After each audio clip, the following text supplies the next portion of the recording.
साचो के हाँ तोरा बिना नहीं जियाबोगे जान कहही छियो साचो के हाँ साचो के हाँ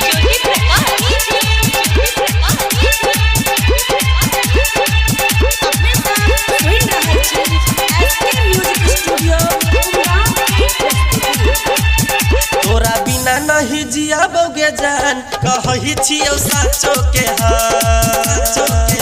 तोरा बिना नहीं जियाबोगे जान कहही छियो साचो के हाँ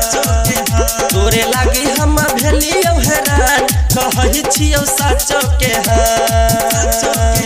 तोरा बिना नहीं जियाबोगे जान कहही छियो साचो के हाँ तोरा बिना नहीं जियाबोगे जान कहही छियो साचो के हाँ कहही छियो साचो के हाँ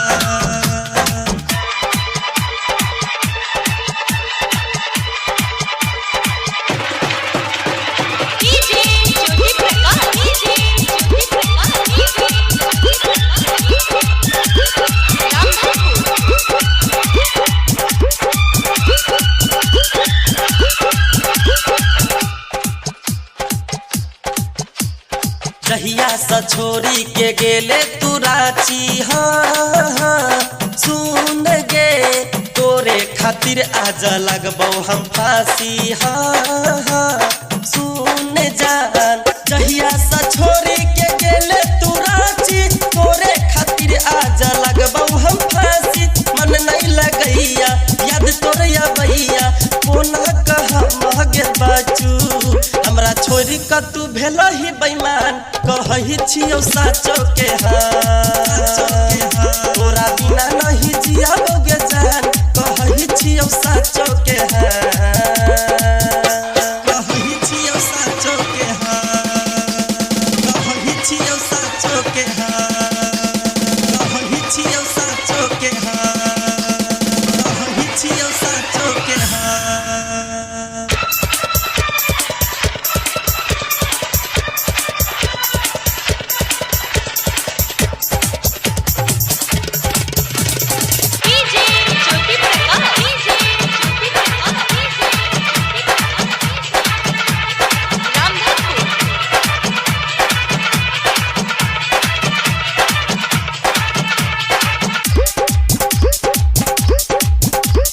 तोरे फेरा में हम बनली भिखारी हाँ हे सब दिन करै छी हम पैदल सवारी हाँ हे जान तोरे फेरा में हम बनली भिखारी सब दिन करै छी हम पैदल सवारी घर बिक गेलै नौकरी छूट गेलै बेचै छी अब तरकारी अब लोग सब भेलै अनजान कहही छियो साचो के हाँ तोरा बिना नहीं जियाबोगे जान कहही छियो साचो के हाँ तोरा बिना नहीं जियाबोगे जान कहही छियो साचो के हाँ कहही छियो साचो के हाँ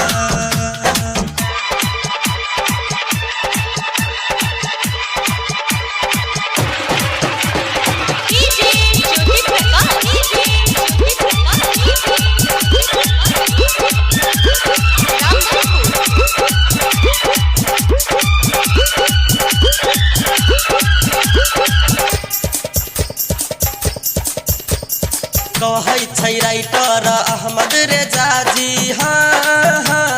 सुन जान जहर के पुरिया तू जल्दी भेजा जी हाँ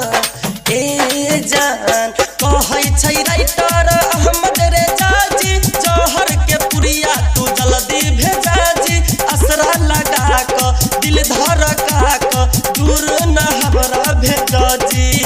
न त जैतो जगदीश शमशान कहही छियो साचो के हाँ तोरा बिना नहीं जियाबोगे जान कहही छियो साचो के हाँ